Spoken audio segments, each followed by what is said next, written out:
It's so interesting. You brought up a great point there, Michelle, right? That the definition of success, each individual has a right to determine what success means to them. And for you in that Yeah. instance, you said that sixth place finish, given what you were going through at the time, felt like a gold medal to you.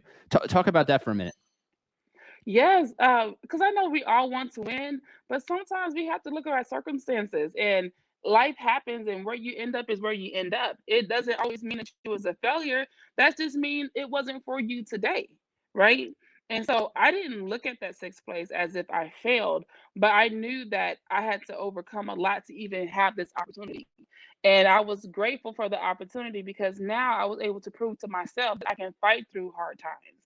And so we don't want to really measure success off of the things that we get and then the things that we accomplish, but look at the personal milestones that you make along the way, or the personal improvements, or the character you build along the way.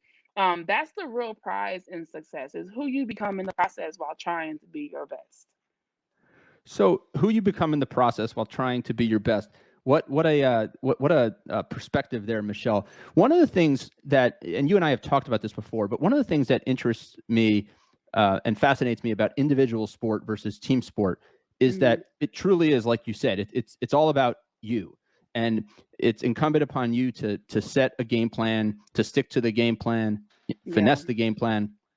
Talk about your experience and maybe some of the challenges of being in an individual sport, for lack of a better term. Yes. The crazy thing is when people actually say it, I'm like, oh yeah, I am an individual sport because I'm so used to that. I'm used to this. Even though I came through the high school system and the college system, I had more of a team system in college. But even in college, I was the only thrower. So I was still kind of like on my own trying to figure things out. But because I have my coach, which is my dad, and I had like different people around me, I still had a team, but I realized that my team can only do so much for me. I still have to put in the time, put in the effort. I still have to drive the car, right? But I have some passengers that kind of make the ride better. Some passengers that make the ride better. Lots of people around you that support you. Yeah. So let's talk about that a second. So work ethic and the drive to be your best, to persist through adversity, and accomplish your goals. Do you think that your work ethic is something that you were born with, or something that you've developed?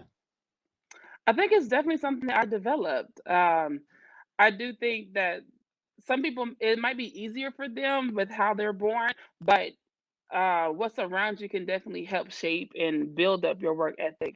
And I know with my parents, they're like, if you're going to do this, you got to give it your all. You have to do it this kind of way. So they kind of let us know, like, your effort matters. Finishing what you start matters.